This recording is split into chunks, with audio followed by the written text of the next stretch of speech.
A car shot up in a Pimlico community days after Preakness. Neighbors sound off on being left behind after events wrap up. Everything just goes back to what it was. The city spending thousands to send leaders to Las Vegas. We question if this is a responsible use of your tax dollars. Schools statewide are struggling to meet current funding demands. Fox 45 News Project Baltimore investigates how you could end up paying more than you thought. This is a wake-up call. The mayor's youth curfew plan is set to start in a matter of days. I have mixed feelings about reenacting the curfew. The unanswered questions on enforcement and why one council member has his doubts. Live from WBFF in Baltimore, this is Fox 45 News at 10.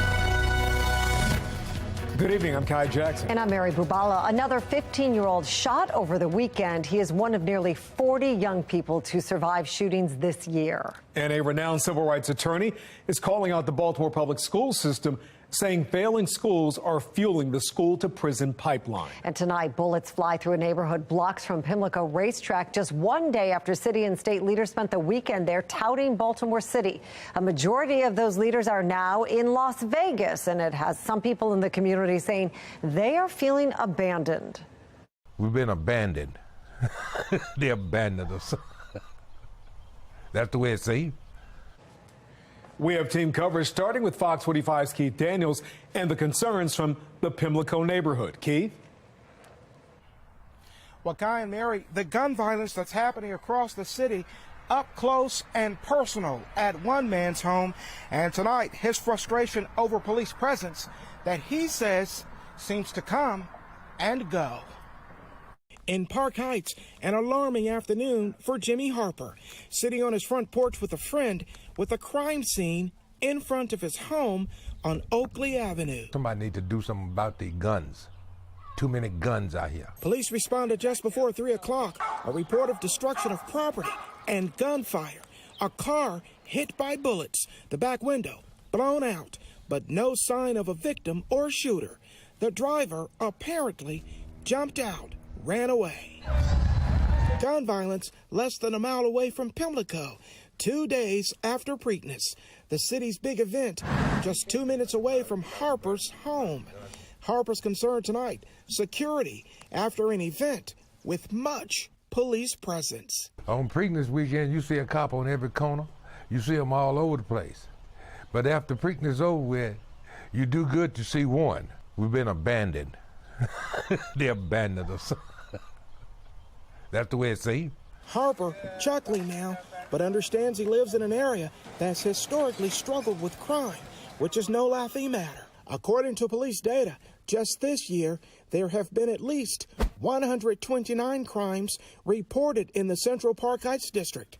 The majority, larceny, theft of personal property, followed by aggravated assaults and auto thefts. Also, 4 shootings.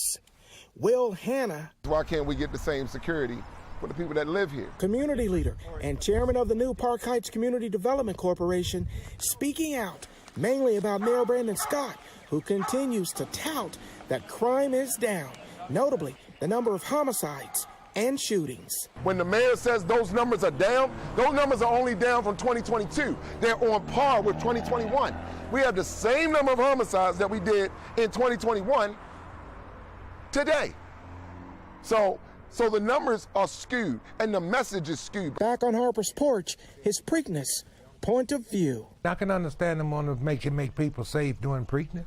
I can understand that. I can, because we still here. But afterwards, what about afterward? We need to have policemen here in this area afterwards. Quite a few of them. Well, regarding the shooting, no word from police at this hour. The details still unknown. Meantime, relief for Harper and his family. No one was hurt. We're live tonight. Keith Daniels, Fox 45 News. Keith, thank you. It is important to note, according to the most recent census data, more than 10,000 people moved away from the Pimlico neighborhood in the last 10 years. In Fells Point, exclusive video shows a large crowd gathered near Broadway Market Friday night.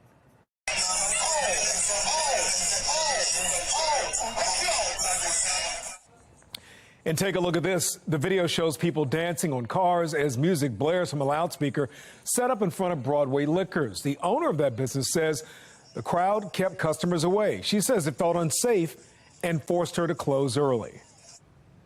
Well, Fells Point is no stranger to chaos when the weather gets warm. In 2021, large crowds and violence forced the city to take action, including putting barricades around the square. And last year, a bouncer was shot and killed near a bar, and rowdy crowds trashed the neighborhood, and looters stole food and other items from a store. Well, we want to hear from you. Do you think the city is prepared to handle summer crime? So far, 98% of those who voted say no. Head to foxbaltimore.com/vote to weigh in right now. Baltimore's most pressing problems won't receive direct attention from the city's top leaders this week. The mayor and several other elected leaders have spent much of the weekend in Las Vegas, and taxpayers are footing the bill. Jeff Abel is live tonight with an explanation of what's happening. Jeff?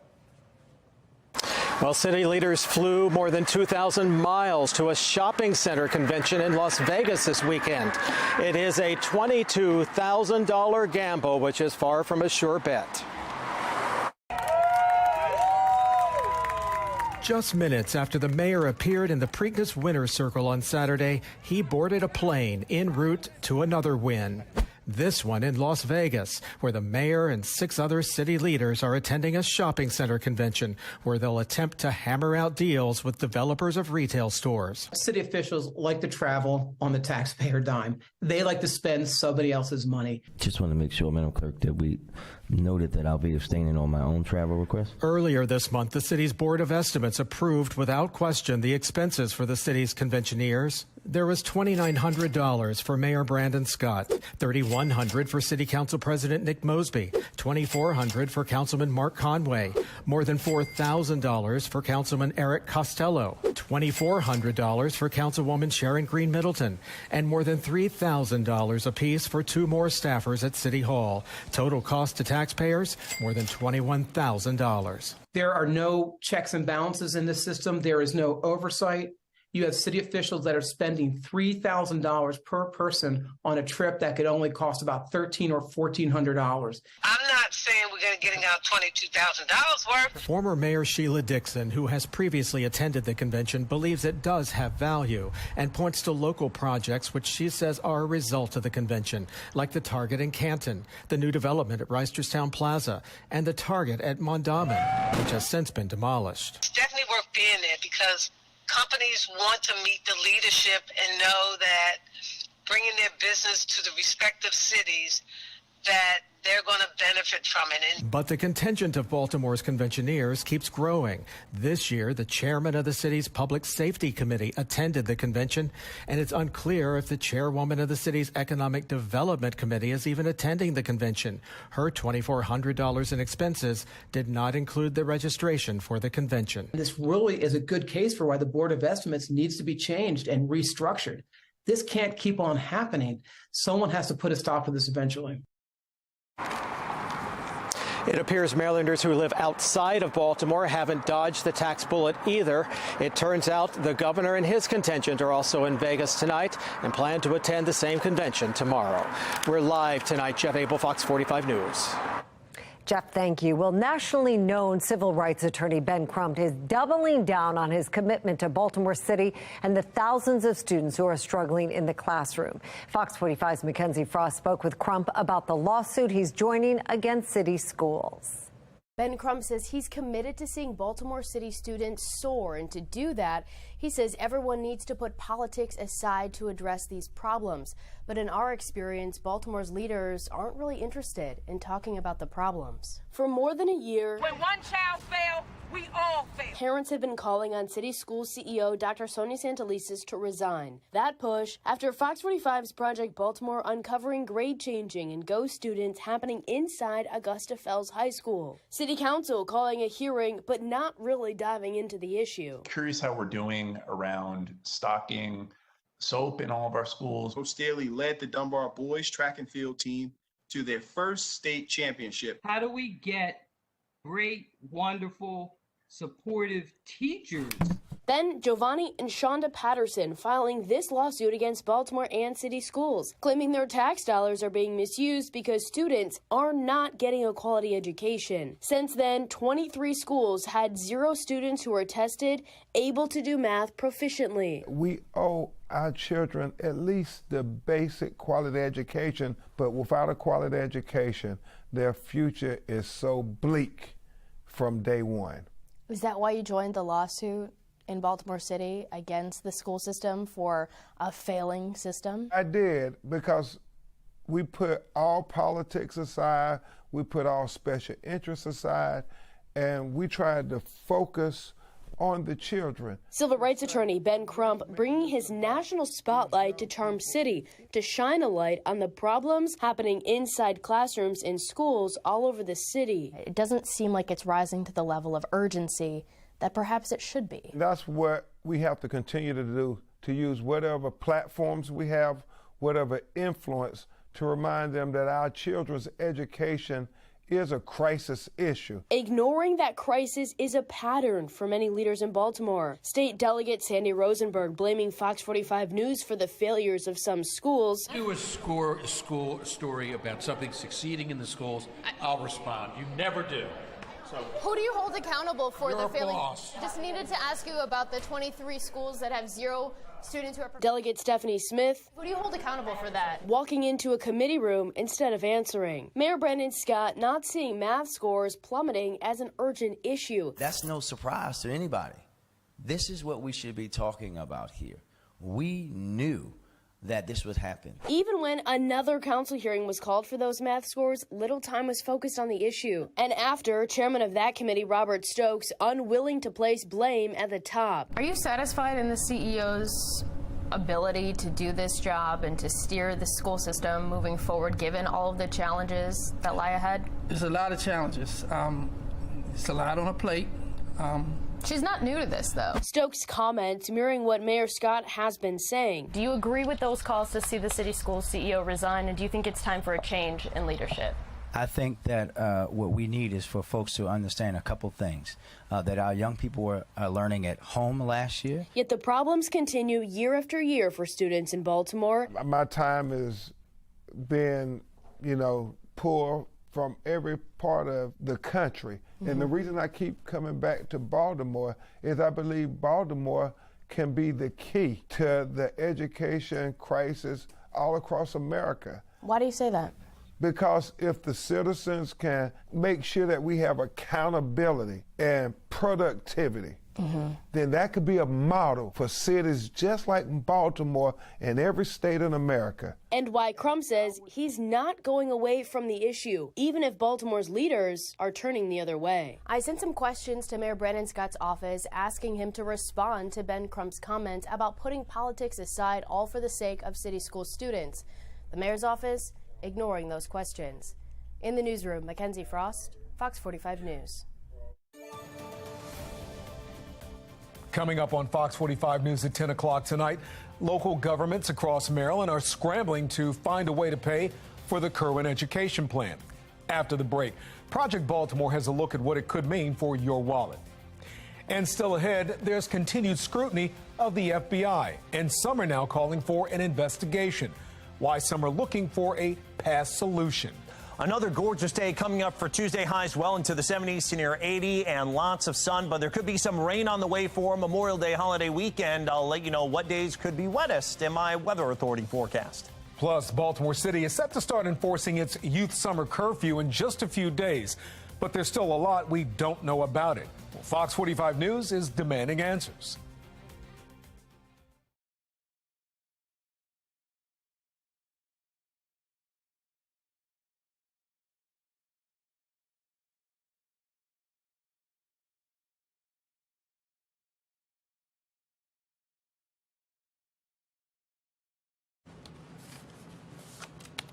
Hello, hello.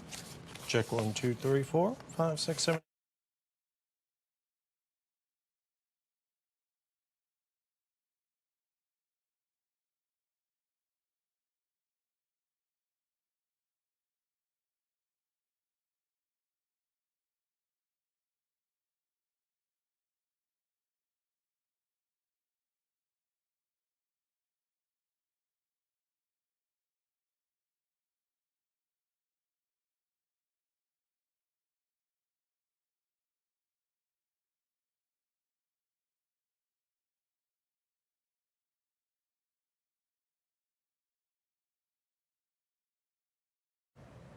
Well, right now, local governments in our area are scrambling to find money to fund the blueprint for Maryland's future, also known as the Curfew plan. Well, the massive increase in education spending is supposed to make Maryland schools among the best in the country. But Project Baltimore's Chris Papst explains some school systems in Maryland are wondering how they're going to pay for it. It was a gut punch. Public officials all around our region are sounding the alarm, including the mayor of Baltimore City. This would mean tough decisions for the city. The president of the Carroll County Board of Education. We're struggling. And state senators. You know, I've got counties on the Eastern Shore that have said for the entire time since Curfew has been passed that they cannot afford it. At stake is the future of public education in Maryland and how to pay for it. Right now, that future is unknown. What is your take on everything happening right now with Curfew and the funding? So this should be a shock to nobody that finally the price tag has come due. David Williams is with the Taxpayers Protection Alliance. People warned about this 2 years ago, 3 years ago when this bill was being debated. There being 95 votes in the affirmative, the veto is overridden. In 2021, Maryland's legislature overrode then-Governor Larry Hogan's veto and passed the blueprint for Maryland's future, also known as the Curfew plan. Curfew pumps $30 billion additional tax dollars into public education statewide over the first 10 years, and then $4 billion additional tax dollars every year after that. The Curfew plan, in part, increases teacher salaries, expands pre-K, and bolsters career and technology training. But when it was passed, the legislature did not pass a funding mechanism. In other words, lawmakers mandated massive amounts of additional education spending without a way to pay for it. Right now, in 2023, for the exception of Baltimore City, every jurisdiction in our region already funds their school system at a higher level than what Curfew requires. But that could soon change. The Curfew funding requirements increase every year. And in 2024, federal COVID relief money, known as ESSER or ARPA funds, runs out. That combination has many local governments scrambling to find more money. The ARPA and ESSER money, basically, that was just a Band-Aid. That was not a long-term fix, and no one thought it was. But it helped for a couple of years, and now the reality is setting in, and the hangover of receiving this federal money is happening. Baltimore City Schools, for example, says it received 29 federal COVID grants totaling $799 million, by far the most in the state. Of that total amount, $388 million remains. City Schools has until September 2024 to allocate that money. After that, it's gone. The city will have to find more funding, which could mean program cuts, tax increases, or both. What needs to happen is that the state legislature, they need to go back to the drawing board, figure out a way to slow the implementation of it and make sure that taxpayers aren't on the hook for an education system that is requiring billions upon billions of dollars more in taxpayer funding. Before the 2023 legislative session ended in Annapolis, Fox 45 News asked Senate President Bill Ferguson if lawmakers are open to changing the Curfew plan's funding formula to help local counties that, in their own words, are struggling. We're always back every year. And I think we're always open to make sure if the facts and data are there, we will address it. More money doesn't mean better results, and government officials need to figure that out quickly. But hopefully, when they spend this money, is they demand more results and better results. I'm Chris Papst, and this is Project Baltimore. With trust in the FBI eroding, new calls for a modern-day church commission. I'm Christine Frizzau in Washington with the reality of that request. A heartbreaking memorial takes place this Wednesday in Uvalde, Texas. Coming up, frustration from families and elected leaders who say a year later, no one has answered why this tragedy happened. And our weather may be beautiful, but the pollen levels are downright ugly. The highest I've seen all season long. Grass is peaking out now for the season at very high. Trees running high, oak, pine, and beech are the worst offenders. Molds are high as well. Even the weeds starting to show up, but they're very low. Next 3 days, not going to have a whole lot of help out of any rain or any wind. We are going to have a cool down as we head toward Thursday. Going to let you know how long that lasts. It's your Memorial Day holiday weekend. In a couple of minutes, my Weather Authority forecast.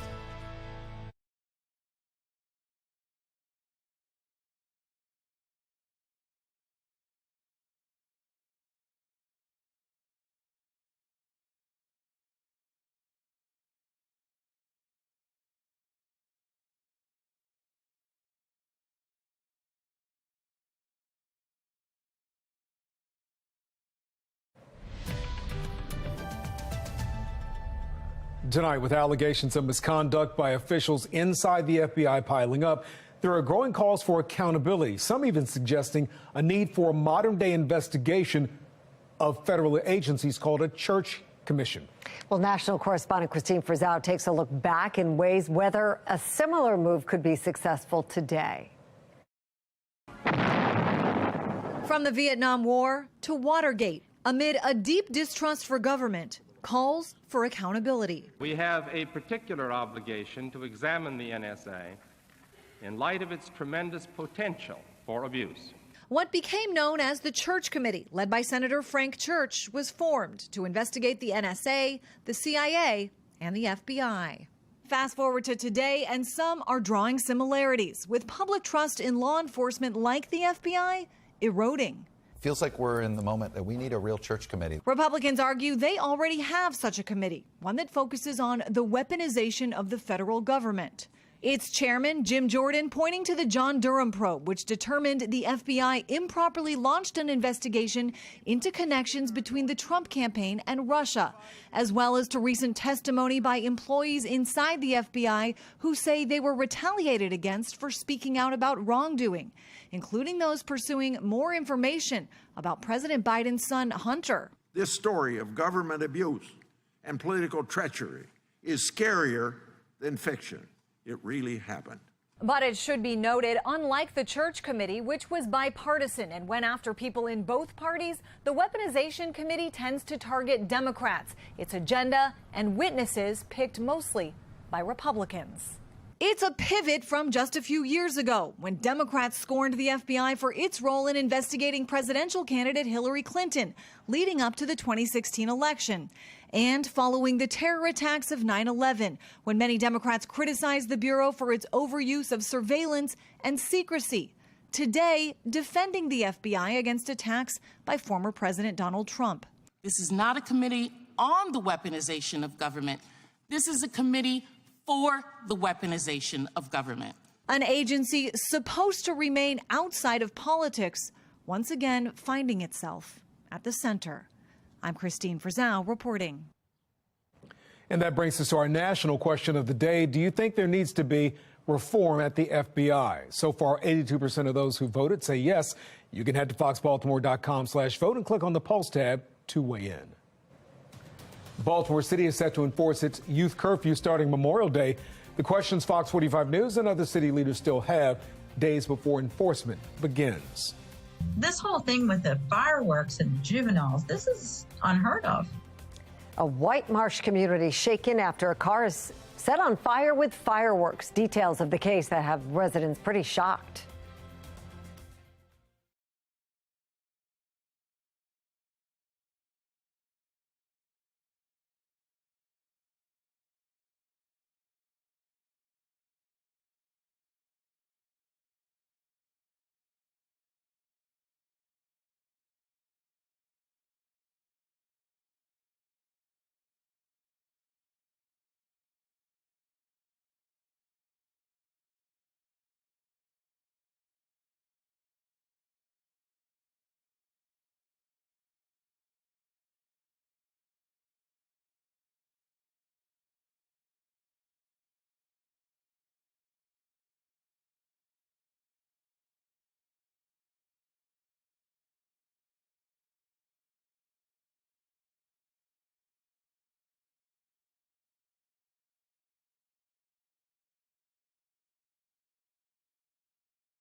We are following three big stories at 10:30. The clock is ticking for lawmakers to raise the debt ceiling.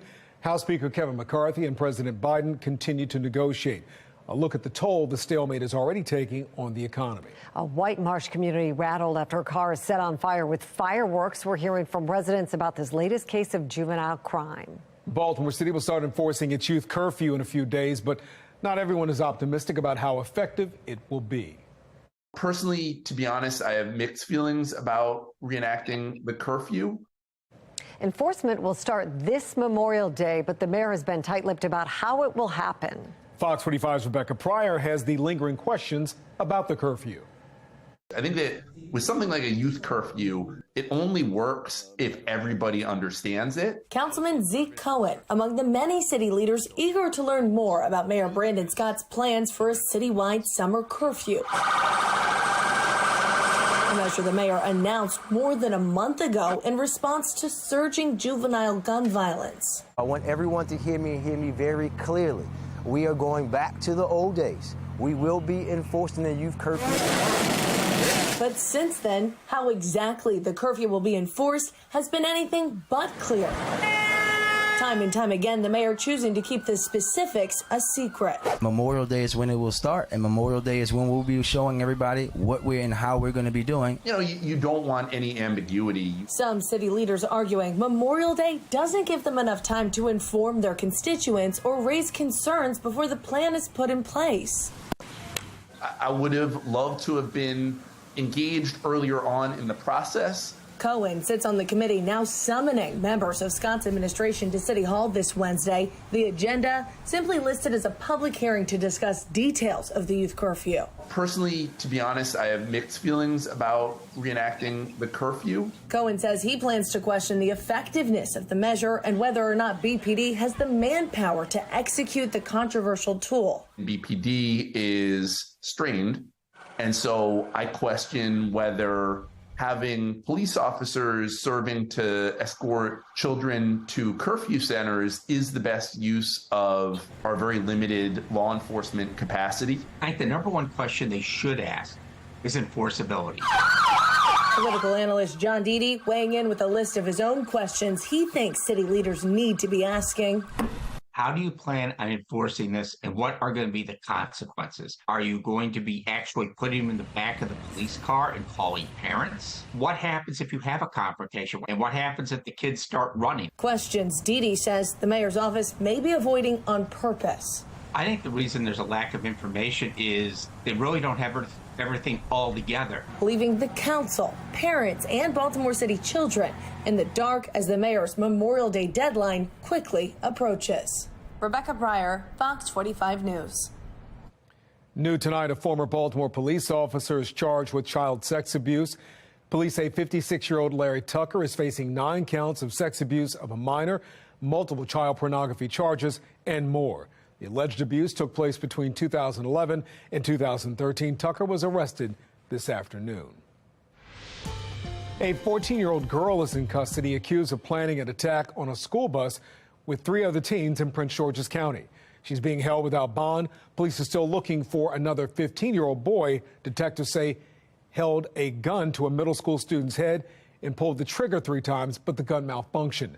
2 other teens are charged with attempted murder in the case. They're also being held without bond. I find it hard to believe that there's nothing else constructive that these adolescents could be doing. In White Marsh, it is another case of teens committing crime. Baltimore County police say 6 juveniles were arrested after allegedly setting a car on fire with fireworks. Fox 45's Amy Simpson has community reaction.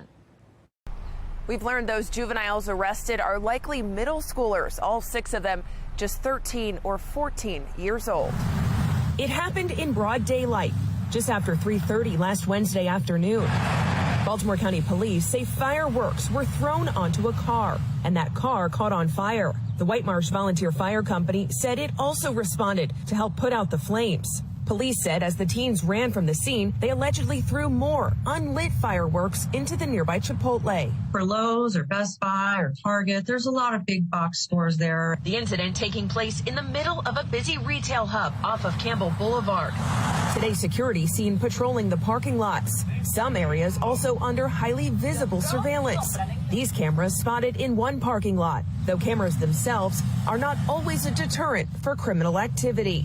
This whole thing with the fireworks and the juveniles, this is unheard of. Heather Patty is president of a local community association. We have a volunteer fire company that is one of the busiest in the county. Concerned about the resources wasted to respond to something like this. But this community member is particularly troubled by the age of the suspects. They got out of school around 3 o'clock. I don't know which school they went to, but why are they in a shopping center at 3:45 with fireworks? Where are their parents? Why aren't they doing homework, playing sports, doing something positive? Police said it was a witness that helped officers track down and arrest those 6 juveniles. They're now facing charges including destruction of property and disturbing the peace. In White Marsh, Amy Simpson, Fox 45 News. Baltimore County Police asking for the public's help to identify the suspects in a recent burglary. Take a look. Police say these 2 suspects broke into a business on Falls Road last weekend. Anybody with information should call the number on your screen, 410-307-2020. You could be eligible for a $2,000 reward. A Maryland State trooper was hurt after a car ran into his cruiser this morning. Police say the trooper was sitting in a work zone with his lights on to protect a crew along the inner loop at the D.C. Beltway when a suspected impaired driver hit him. A state police spokesperson says there were orange barrels and flashing arrow signs warning of lane construction, but it didn't stop that driver. Yet this driver of the Mercedes SUV failed to move over, failed to slow down, and slammed in the back of our trooper's vehicle, sending him to the hospital. Well, the trooper has not been identified. Authorities say he is in shock trauma in serious condition. As for the suspected impaired driver, well, the investigation is ongoing and charges are pending. Well, Maryland State Police tweeted they responded to 10 suspected impaired driving crashes over the weekend. 5 of them involved multiple vehicles. The agency reminding everybody if you are driving impaired, you will get a DUI, and is asking anybody who sees an impaired driver to call 911. City leaders in Uvalde, Texas, taking questions ahead of the anniversary of one of America's deadliest mass shootings. This Wednesday marks 1 year since a gunman killed 19 children and 2 teachers inside Robb Elementary School. Many parents and family members are still searching for accountability as the criminal investigation into the police response that day continues. A report from Texas lawmaker released last year said officers waited more than an hour to enter the classroom and confront the shooter. The mayor of Uvalde saying he shares the frustration over the lack of answers. We can't even imagine the pain that they felt. In a year's time, they still don't have answers to simple questions that they should have gotten. I mean, I'm the mayor. I've been 1 year. I haven't got one briefing from anybody from day one. Not one. Nor has the county judge. That's very frustrating. Well, there will be no city-sanctioned events on Wednesday for the anniversary of the shooting. Schools in the city will be closed. Taking a look right now at the Fox box. On the top left, at least 4 people are hurt after a crane collapses in Midtown Atlanta. Authorities say it happened at a construction site. The cause is under investigation. Top right, a judge enters a not guilty plea for the man charged in the stabbing deaths of 4 University of Idaho students last November after he refused to enter a plea himself today. Brian Koberger is charged with 4 counts of first-degree murder. His trial is set for October. On the bottom left, an independent autopsy finds a man in Georgia jail died because of severe neglect, listing his death as a homicide. The case gained national attention after his family shared pictures of the cell LaShawn Thompson was in and the pictures of his body covered in bugs. The Georgia NAACP is calling for policy changes and criminal charges. Bottom right, the Federal Office of Civil Rights found one Georgia school district may have violated students' civil rights by targeting certain groups, such as the LGBT community. The probe stems from the district's restrictions on more than a dozen library books. One critic supports parents' concerns over the books. A decision like this one certainly is going to make parents feel powerless. ridiculous. And I worry that that may be, at least in part, some of the intention behind it. The school district says it's committed to providing a safe community for students. It will have to survey students about the school environment and disclose the reasons the books were removed. All eyes are on Washington tonight to see if the nation is now days away from what could be its first default. The president and House Speaker wrapped up their talks earlier tonight without coming to an agreement. And national correspondent Atra El-Nashar reports on the impact the stalemate is already having on the economy. The integrity of America's economy caught in the crosshairs of political brinkmanship. The first potential X date of a default, according to the Treasury, is June 1st. And Washington is getting so close to it that some are exploring backup plans. The president potentially invoking the 14th Amendment to unilaterally direct the Treasury to keep paying the bills. I think we have the authority. The question is, could it be done and invoked in time? Another question, if there's no deal by June 1st, which bills would the Treasury choose to pay? My assessment is that the odds of reaching June 15th while being able to pay all of our bills is quite low. Economic damage can come even without a default, as it did